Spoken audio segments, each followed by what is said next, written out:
Bias manifests itself often in the context of social groups when we are referring to sociological bias. Our brains tend to categorize the people we come into contact with into two groups, like me and not like me. This process helps us build a sense of identity. But it can lead to bias when the people in the other group are judged negatively. Biases have their roots in stereotypes, which is when you have a simplified and standardized characterization of a group of people. When a statement starts with a phrase such as, all women, that's a stereotype because it assumes that all individuals in the group are the same. For example, gender profiling is a stereotype. Some examples are, men are stronger and do all the work, which is not accurate at all.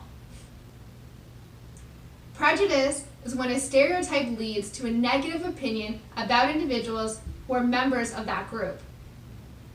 The word comes from the Latin pre, which means before, and judge. Prejudice is not based on reasoning or actual experience. Some of the most well-known examples of prejudice are racism, sexism, ageism, classism, homophobia, and religious prejudice. Ethnocentrism is a type of prejudice focused on culture, the customs and social institutions of a nation or social group. When prejudice is focused on a nation, it's called xenophobia.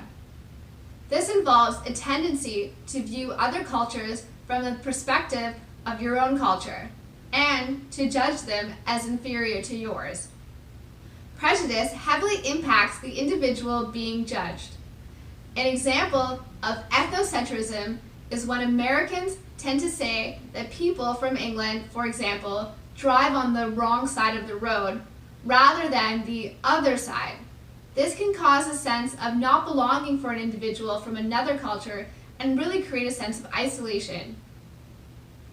Individuals impacted by racism face a multitude of bias. Let's look at racial profiling, for example.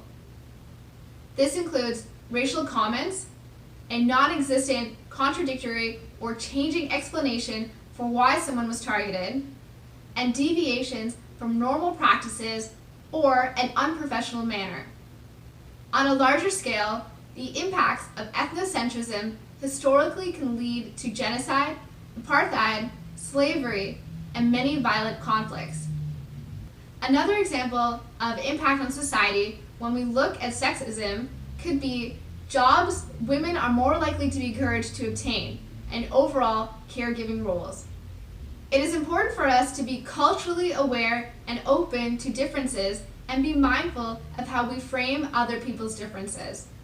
This is how we can ensure we are being inclusive in the technologies we produce. We also need to ensure we are not making assumptions of communities or individuals based on learned stereotypes.